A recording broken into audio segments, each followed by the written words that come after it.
오늘 말씀은요, 예수 안에서 새로운 사람이라는 말씀입니다. 예수 안에서 새로운 사람. 여러분, 성경을 아마 다 읽으실 거예요. 성경을 안 읽어본 분들이 없을 것입니다. 성경을 읽을 때 어떤 마음으로 여러분 성경을 읽으시나요?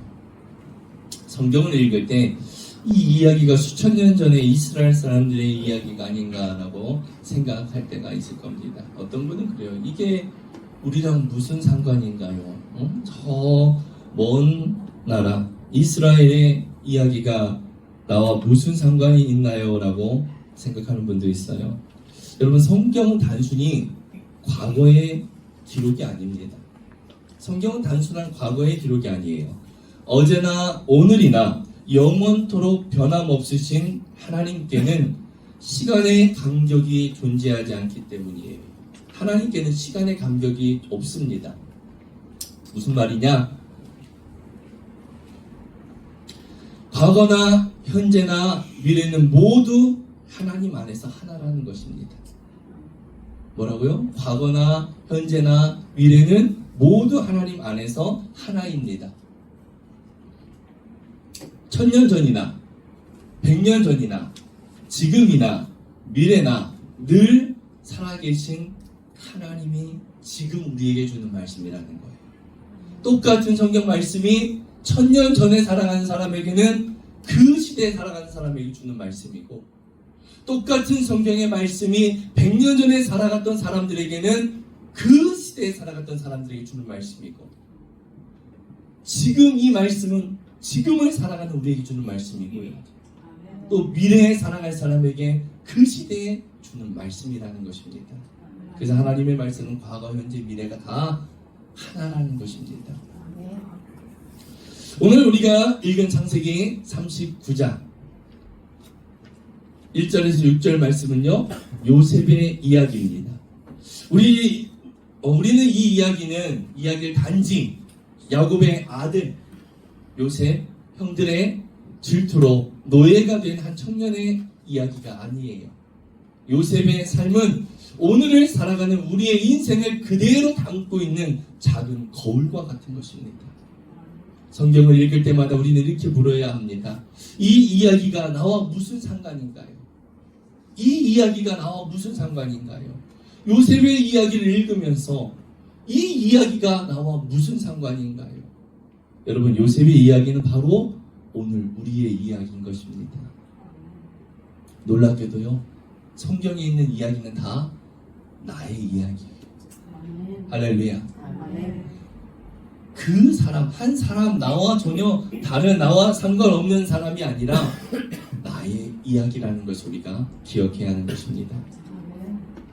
요셉은 형들의 미움 때문에 머나먼 나라 애굽에 노예로 팔려갔습니다. 그런데 그곳에서 어떻게 해요? 정직하게 살아가요. 하나님의 사람으로, 하나님을 믿는 사람으로 정직하게 살아갑니다. 인정도 받았어요. 그런데 그에게 찾아온 건 무엇입니까? 누명이에요.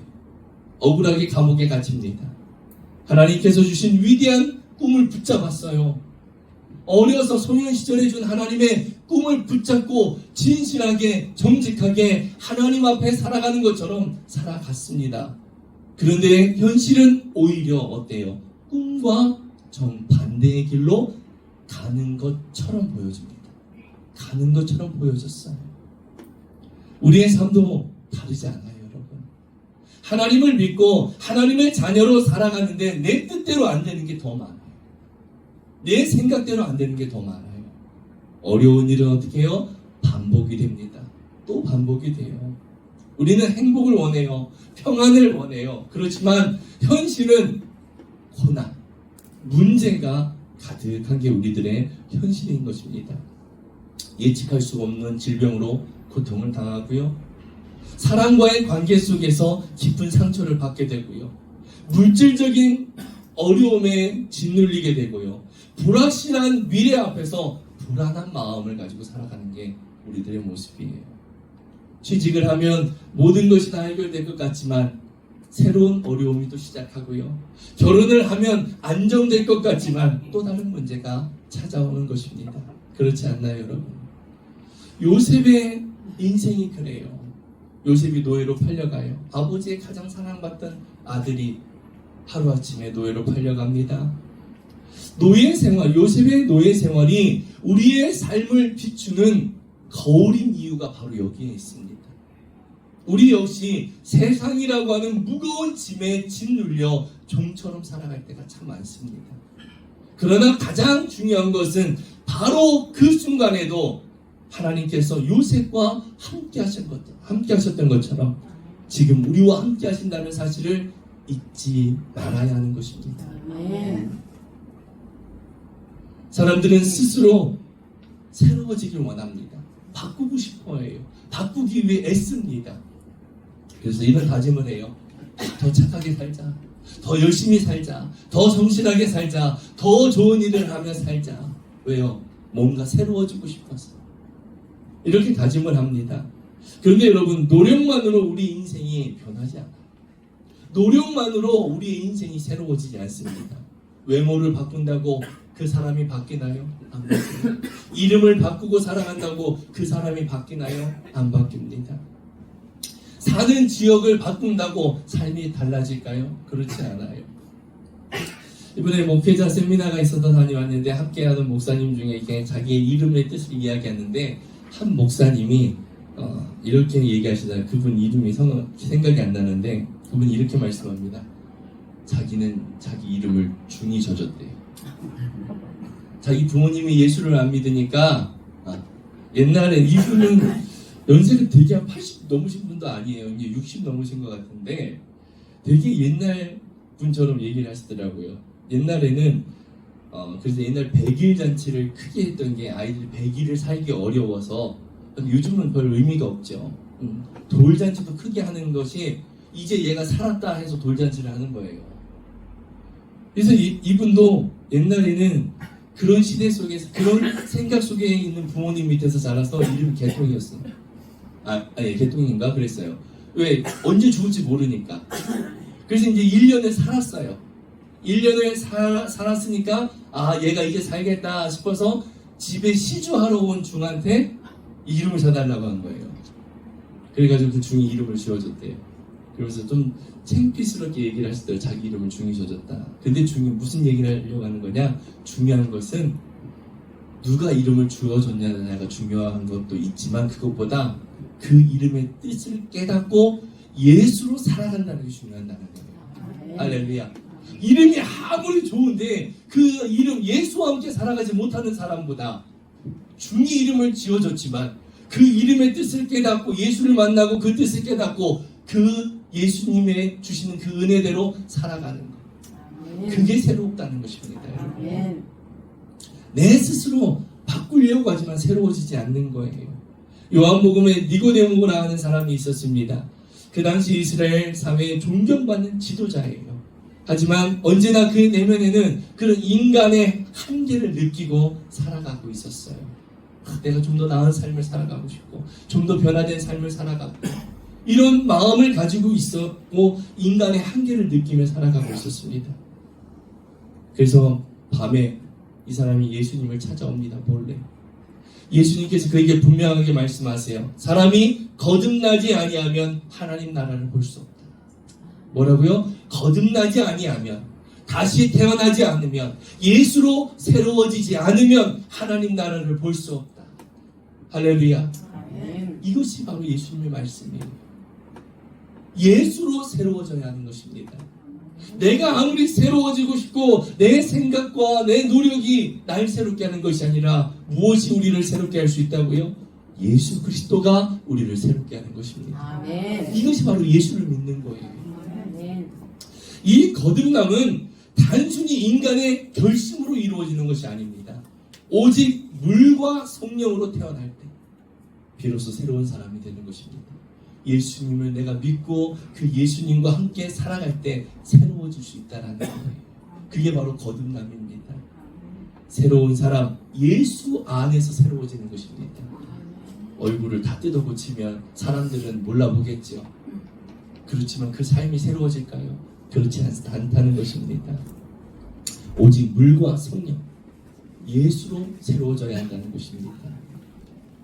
요셉이 하나님의 꿈을 붙잡고 살아갔던 것, 그것이 바로 신약으로 말하면 새로운 삶을 살아간 거예요. 예수. 할렐루야. 구약시대에는 예수님이 안 계셨잖아요. 하나님의 말씀을 믿고 그 말씀대로 따라가는 삶, 그게 바로 새로운 삶이라는 것입니다. 우리 역시 예수 안에서 다시 태어날 때 진정한 새로운 삶을 살아갈 수 있는 것입니다. 할렐루야. 여러분 마음속에 내가 좀 더 새로워지고 싶다, 새로운 삶을 살고 싶다, 그러면 예수로 새로워져야 하는 것입니다. 사도 바울이 이 진리를 깨닫고 고백했습니다. 그런즉 누구든지 그리스도 안에 있으면 새로운 피조물이라. 이전 것은 지나갔으니 보라 새 것이 되었도다. 할렐루야. 예수를 믿으면 새로워진다는 거예요. 왜 새로워집니까? 생각이 변하니까요. 삶의 중심이 달라지니까요. 언어가 바뀌니까요. 생각이 바뀌니까요. 새로워질 수밖에 없는 것이에요. 예수 안에서 우리는 더 이상 옛사람이 아닙니다. 근데 아직까지 옛 모습이 남아있어요. 그래서 그 옛 모습을 버려야 합니다. 버리려면 어떻게 버려야 됩니까? 예수로 가득 찰 때 버려지는 거예요. 내 안에 예수로 가득 차지 않은 상황에서 버리려고 하면 자꾸 그것이 날 따라와요. 근데 내가 변하기 위해, 버리기 위해서는 예수로 가득 찰 때 버릴 수 있고 새로운 존재로 살아가게 되는 것입니다. 여러분, 예수님께서는 우리에게 두 가지 위대한 삶을 보여주셨어요. 첫째, 예수님께서 십자가에서 우리의 모든 죄와 저주를 대신 지신 삶입니다. 예수님께서 십자가에서 우리를 대신하여 죽으셨어요. 우리의 죄를 대신해서 그 죄를 다 감당하셨어요. 그것이 예수님의 가장 위대한 생애 중에 하나입니다. 이것은 우리를 죄에서 자유케 시키신 사건입니다. 두 번째 위대한 생애는요, 우리 안에 살아 계시다는 거예요. 할렐루야. 예수님은 십자가에 죽으시고 부활하시고 승천하셨어요. 그리고 끝이 아니라 예수님께서 우리에게 오셨습니다. 성령으로 오셔서 지금도 우리와 함께 살아가시는 것, 이것이 이게 가장 위대한 생애죠. 그래서 사도 바울이 고백하는 것입니다. 이제는 내가 사는 것이 아니라 내 안에 계신 예수 그리스도로 사는 것이다. 나는 죽고 예수로 산다. 할렐루야. 내 안에 예수와 함께 살아간다는 것은 내가 죽어야 돼. 내 의지, 내 욕심, 내 생각, 내 경험, 내가 바라는 거, 내가 항상 앞서면 예수님이 사실 수 없습니다. 예수님이 내 안에 살아 계셔서 예수님의 말씀을 따라가는 거예요. 안 될 것 같고 불안하고 불가능한 것 같아도 어떻게 해요? 내가 예수님의 말씀을 따라 살아가는 것입니다. 할렐루야. 그리고 어떠한 중요한 결단 가운데 말씀을 선택하는 거예요. 그것이 바로 예수와 함께 살아가는 것입니다. 예수를 믿고 예수 안에서 살아가는 우리는 옛사람이 아니라 새 사람입니다. 할렐루야. 예수 안에 살아간다는 것은요, 요셉과 같이 이해되지 않고 사랑받는 아들에서 형들의 미움으로 인해 죽이려고 했지만 죽지 않고 죽임당하지 않고 노예로 팔려가요. 이게 이해가 돼요, 여러분? 이해가 되지 않죠. 하나님의 말씀, 내가 하나님 앞에 서 있음을 깨닫고 하나님의 말씀으로 살아가요. 하나님의 말씀대로 살아가요. 그랬더니 누명을 쓰게 되고 감옥에 가요. 이해되지 않는 일이죠. 억울한 일이에요. 포기하고 싶은 상황이에요. 그런 상황에서도 하나님의 말씀을, 하나님의 약속을 놓지 않았다는 것입니다. 누가요? 요셉이요. 직장에서도 여러분, 자녀에게도요, 사회에서도 나의 삶 속에 언제나 하나님의 말씀이 우선이고 말씀을 붙잡는 삶, 그것이 예수로 새로워진 삶인 것입니다. 우리들이 살아가는 인생에서 나에게 손해가 되도요, 하나님의 말씀을 따르는 것, 그것이 예수로 살아가는 삶입니다. 요셉의 삶이 그 삶이었어요. 나에게 삶이, 나에게 손해가 돼도 하나님의 말씀을 벗어나지 않는 것. 내가 이것을 하나님의 말씀을 무시하고 하나님의 말씀을 눈 감고 딱 한 번 눈 감고 내가 이걸 선택하게 되면 나에게는 엄청난 이익이 찾아오지만 그래도 그 순간에도 그 모든 걸 포기하고 하나님의 말씀으로 살아가는 것. 그것이 바로 요셉의 삶이었고요. 그게 바로 예수 안에서 새로운 삶인 줄 믿습니다. 예수로 살았더니 억울한 일이 찾아와요. 손해되는 일이 찾아옵니다, 여러분. 내가 예수로 살았더니. 하지만 그 뒤가 중요해요. 요셉을 어떻게 하셨어요? 하나님이 그를 높이셨습니다. 과거의 그 아픔을 다 씻으셨어요. 과거의 그 괴로움을 다 회복시키셨어요. 할렐루야. 이게 바로 하나님의 말씀을 붙들며 살아가는 것입니다. 지금은 나에게 손해가 있는 것 같지만 하나님은 결코 손해되지 않게 하시고요. 반드시 책임지시는 것입니다. 할렐루야. 오늘날 이제 저희 또래 되는 부모들을 만나면 아이들 진로만 생각해요. 어디 대학에 가고 뭘 하려고 하면 어떻게 해야 되고 어떻게 해야 되고 어떻게 해야 되고 다 하는 얘기가요. 세상적인 이야기만 합니다. 맞아요. 아이들이 좋은 대학에 가고 원하는 대학에 가고 원하는 과에 가려면 인서울 하려면 정말 치열해요. 해야 할 것이 정말 많아요. 부모의 역할이 많고요. 그런데 여러분, 좋은 대학이 내 자녀를 책임져 주지 않습니다. 좋은 직장이, 좋은 연봉이, 고액의 연봉이 내 자녀를 책임져 주지 않아요. 그걸 우리가 놓치면 안 되는 것입니다. 여러분, 좋은 대학에 가고 좋은 직장에 되고 직장에 들어가고 고액의 연봉을 받고 살면 좋지요, 내 자녀가. 근데 하나님 없이 그렇게 살아간다면 결국에는 인생의 목마름과 비참함 뿐인 것입니다. 여러분, 요셉은 억울하고 고난스러운 상황 속에서도 하나님만 의지했습니다. 하나님을 떠나지 않았고요. 실망하지 않았고요. 하나님을 놓지 않았습니다. 그는 눈앞의 상황을 바라보지 않았어요. 하나님께서 주시는 말씀과 꿈을 붙잡았습니다. 우리의 시선이 하나님을 향할 때, 주님을 향할 때 주님의 일을 보게 되는 것입니다. 나의 문제, 나의 괴로움, 나의 안 되는 것만 보고 있으면요 아무런 일도 일어나지 않고요 아무것도 행할 수 없습니다. 우리의 시선을 주님께 드릴 때 주님의 역사가 나를 통해 일어나는 것입니다. 그것이 바로 요셉이 우리에게 보여주는 이야기예요. 앞에서 말씀드렸듯이 요셉은 거울에 비친 나입니다. 거울에 비친 나의 모습이에요. 요셉은요. 하나님이 이 말씀을 우리에게 왜 주십니까? 우리의 인생도 똑같다는 겁니다. 무엇을 바라보라고 하시는 걸까요? 하나님을 바라보라는 것입니다. 여러분의 인생의 고난과 어려움과 아픔과 괴로움, 생각할 수 없고 이해할 수 없는 일들이 있지만 그 상황 속에서 하나님을 바라보라는 것입니다. 눈을 감고 기도하면 하나님의 비전이 그려집니다. 그런데 눈을 뜨면 아무것도 보이지 않아요. 현실만 보여요. 왜 그럴까요? 기도하며 살아가요. 기도하며 하나님이 행하실 일을 바라보라고요. 그 일이 바로 하나님께서 행하시는 일이 될 것이기 때문에. 할렐루야. 우리의 상황도 마찬가지예요. 우리의 상황은 여전히 어렵습니다. 그러나 말씀을 붙들고 말씀을 따를 때 믿음이 생깁니다. 억울한 일을 당해도 말씀을 붙잡을 때 소망이 생기는 거예요. 실패와 좌절 속에서도 말씀을 붙잡을 때 일어설 수 있는 것입니다. 다른 걸 찾지 마세요. 다른 걸 붙잡지 마세요. 힘들 때 하나님 말씀을 붙잡고 따라가시기 바랍니다. 그러기 위해 하나님께서 여러분을 위해 교회를 세우신 거예요. 이 공동체를 세우신 것입니다.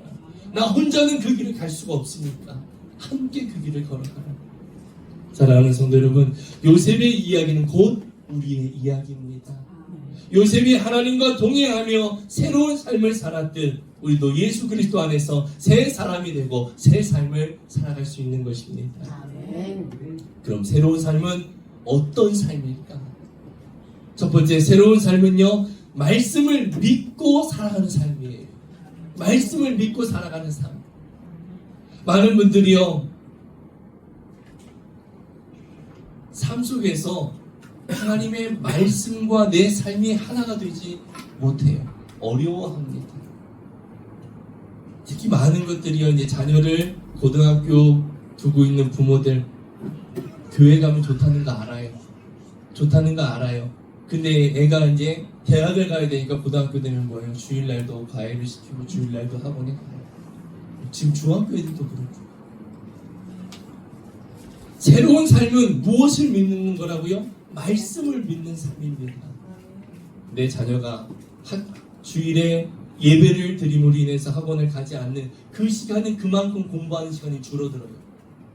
여러분, 이것을 1년 따지면 되게 크고요, 3년을 따지면 엄청난 시간이에요. 그렇게 안 하면 내 자녀가 지쳐질 것 같아요. 그런데 무엇을 믿어요? 하나님의 말씀을 믿는 거예요. 아무리 중요한 시험이 있어도요, 주의를 지키게 합니다. 왜요? 주일보다 중요한 건 없어요. 여러분들 마음은 어떤지 모르겠어요. 하나님이 원하시는 건 그걸 거예요. 여러분의 직장보다, 여러분의 자녀보다, 자녀의 좋은 대학보다 주일이 더 중요하다. 하나님이 이걸 원하실 거예요. 그리고 주일에 많은 분들이요, 사업을 하는 것을 내려놓지 못하세요. 제가 어느 미정원 하는 집사님께도 말씀을 드려봤어요. 집사님, 주일을 그냥 온전히 지키시죠. 주일은 온전히 그냥 주일을 지키세요. 왜요? 주일 일부 예배 드리고 이제 가게를 오픈하시거든요. 그냥 주일은 온전하게 쉬시고 말씀에 집중하며 사세요. 그런데 그렇지 못하시더라고요. 뭐 여러 가지 이유가 있어요. 제가 모르는 이유들도 있어요. 그런데 중요한 것은 여러분, 말씀을 믿고 살아가면 하나님이 책임지신다는 거예요. 이것이 하나님의 약속이에요. 하루를 더 쉬게 되면은 그만큼 수입이 줄어들게 돼요. 수입이 줄어들게 되면 내가 나가야 하는 지출들에서 문제가 생겨요. 머리로 계산하고 숫자적으로 계산하면 맞아요. 그런데 어떻게 한다고요? 하나님은 손해되게 안 하신다는 것입니다. 그래서 우리는 항상 말씀으로 내가 선택해야 돼요. 말씀을 믿고 살아가야 하는 것입니다. 여러분의 가정에서도요, 여러분의 직장에서도요, 하나님의 말씀을 신뢰하는 삶을 살아가시기 바랍니다. 그렇게 여러분들이 살아가게 되면 그 삶을 통해 하나님이 드러납니다. 그 삶을 하나님이 책임져 주십니다. 할렐루야. 둘째로, 새로운 삶은 정체성을 확신하는 삶이에요. 내가 누구인지 확실하게 살아가는 거예요. 정체성이라는 것은 내가 누구인지 확실한 겁니다. 내가 남자인지 여자인지 정확해야 돼요. 요즘은요, 성을 나눌 때 남자, 여자 외에 하나가 더 있어요. 성은 남자와 여자밖에 없는데요, 세상은 다른 게 또 있어요. 내가 분명해야 돼요. 내가 누구인지. 나는 하나님의 자녀다. 할렐루야. 나는 예수 안에서 새로운 사람이다. 할렐루야. 이 믿음으로 살아가는 것입니다. 이게 정체성의 확신이에요. 그러면 다시 넘어져도 다시 일어설 수 있는 거예요. 실패 속에서도 하나님의 자녀라는 정체성 때문에 소망을 갖게 되는 것입니다. 세 번째로는요, 새로운 삶을 빛을 드러내는 삶입니다. 빛을 드러내는 삶. 성경의 말씀, 오늘 말씀을 보니까 요셉의 얼굴이 빼어나고 아름답다라고 말합니다. 요셉의 얼굴이요, 잘생겼고 예쁘다, 이렇게 우리가 볼 수 있어요. 문자적으로 보면은요, 저는 그렇게 보이지 않아요. 그의 삶 속에서, 그의 얼굴 속에서 하나님이 드러난다. 할렐루야. 요셉의 삶 속에서요, 그의 모습 속에서. 성경에 보면 다윗이 얼굴이 뭐라고 표현되어 있죠? 얼굴이 빛이 난다고, 얼굴이 예쁘다고, 이런 표현으로 되어 있어요. 문자적으로. 그런데 그 말은 무엇이에요? 그의 얼굴 속에서, 그의 모습 속에서 하나님이 드러난다는 것입니다. 할렐루야. 사랑하는 성도 여러분, 새로운 사람, 예수로 새로워진 사람은요, 얼굴을 통해, 태도를 통해 예수님이 드러나게 되는 줄 믿습니다. 하나님을 믿는 자는 내면의 빛이 겉으로 드러나는 거예요. 이것이 바로 새로운 삶을 살아가는 모습입니다. 그래서 복음을 가진 자는, 비전을 가진 자는 세상에 드러나게 되어 있어요. 복음이 드러나게 되고요. 왜? 나의 모습을 통해 그 복음이 매력을 느끼게 하는 것입니다. 사람들에게. 네 번째로요, 새로운 삶은 하나님의 꿈을 이루는 삶입니다. 하나님의 꿈을 이루는 삶. 요셉은 결국 애굽의 총리가 되었어요. 애굽의 총리가 되는 게 하나님의 목적이었을까요? 아니에요. 하나님은 요셉을 사용하셔서 애굽의 총리가 되시게 하셨고, 그 요셉을 사용하시는 것입니다. 그 자리에 있는 요셉을.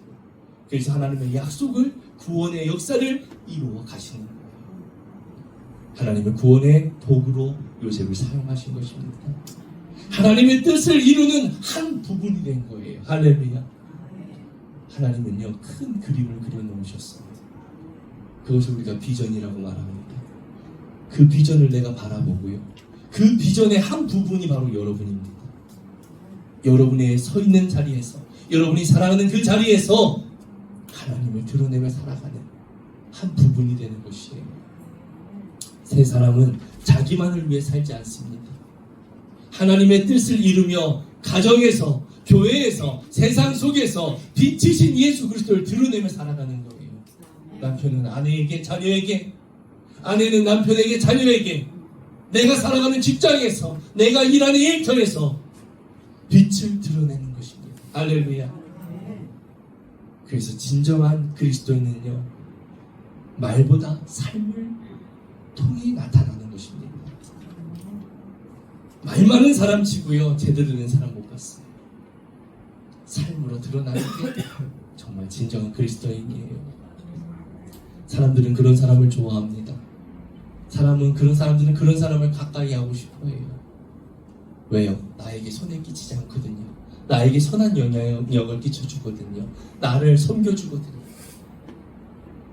그래서 그들이 어떤 마음을 갖습니까? 나도 예수 믿고 싶다. 나도 예수님 믿고 싶다. 나도 교회 가보고 싶다. 이런 마음을 갖게 하는 거예요, 여러분. 사랑하는 성도 여러분, 새로운 삶은 고백으로 시작됩니다. 고백으로. 여러분들 고백하시기 바랍니다. 첫 번째, 고난 앞에서 경험이 아니라 말씀을 붙잡는다. 뭐라고요? 늘 마음속으로 생각해야 돼요. 내가 어려운 일이 있을 때 나는 내 경험이 아니라 말씀을 붙들겠다. 늘 내가 말하고 선포하고 생각하고, 그럴 때 어떻게 해요? 내가 그 상황이 닥쳤을 때 내 경험으로 하려고 하지 않고 말씀으로 행하게 되는 것입니다. 요셉이 억울한 상황 속에서도요, 한 번 변명하지 않습니다. 자기가 억울하다고 이야기하지 않아요. 하나님 말씀 붙잡았습니다. 우리도 말씀을 붙잡고 살아가야 될 줄 믿습니다. 두 번째, 정체성을 매일 선포합니다. 내가 누구인지 정확하게 선포하는 거예요. 새 사람은 느낌이 아니라, 내가 뭔가 새로워진 것 같아, 느낌이 아니라 믿음으로 인한 변화로 시작되는 것입니다. 믿음으로 인하여 변화된 삶이 새로운 삶이에요. 내가 느낌으로 나 뭔가 새로워진 것 같아, 느낌은 새로운 삶이 아닙니다. 나는 새 사람이다. 나는 새로운 사람이다. 나는 하나님의 자녀다. 날마다 고백하시기 바랍니다. 세 번째로요, 새 사람의 눈으로 문제를 바라보는 것입니다. 하나님의 시선으로 문제를 바라보는 거예요. 말씀으로 그 상황을 바라보는 것입니다. 내 병든 몸, 가난의 현실, 억울한 상황 속에서 나는 하나님의 자녀다. 하나님은 나의 아버지시다. 믿음의 눈으로 나의 문제를 바라보세요. 주님이 해결하심을 경험하게 될 줄 믿습니다. 요셉의 이야기는 단순히 고대의 한 청년의 성공 이야기가 아닙니다. 오늘 우리의 이야기예요. 나의 이야기인 것입니다. 예수 안에서 우리는 옛사람을 버리고 새 사람이 되는 것이 아니라 되었음을 선포하시기 바랍니다. 할렐루야. 예수 안에서 나는 새로운 사람이 되는 것이 아니라 되었음을 선포하세요. 이것을 믿어야 하는 것입니다. 새로운 삶은 환경이 바뀌어서 오는 것이 아닙니다. 예수 그리스도의 생명이 내 안에 주어졌기 때문에 새로운 삶을, 새로운 환경을 만들어가는 것입니다. 이것이 구원이에요. 할렐루야. 사랑하는 성도 여러분, 오늘 이 자리가 바로 여러분들이 새로워지는 자리가 되길 축복합니다. 여러분들이 새로워지는 자리가 되길 원합니다. 여러분의 입으로 고백하세요. 나는 예수 안에서 새로운 사람이다. 할렐루야. 따라합시다. 나는 예수 안에서 새로운 사람이다. 새로워질 사람이 아니라 새로워진 사람입니다. 할렐루야. 이 고백이 우리의 삶을 바꿉니다. 믿음의 고백이 여러분의 인생을 바꿉니다. 믿음의 고백이 여러분의 가정을 바꿉니다. 믿음의 고백이 여러분의 직장을 바꿉니다. 믿음의 고백이 여러분의 자녀를 바꿉니다. 교회를 새롭게 합니다. 세상 가운데 하나님의 영광을 드러내며 살아가게 하는 줄 믿습니다. 그 주인공이 여러분이에요. 우리 함께 기도합시다. 오늘 주신 말씀을 붙들고 기도합시다.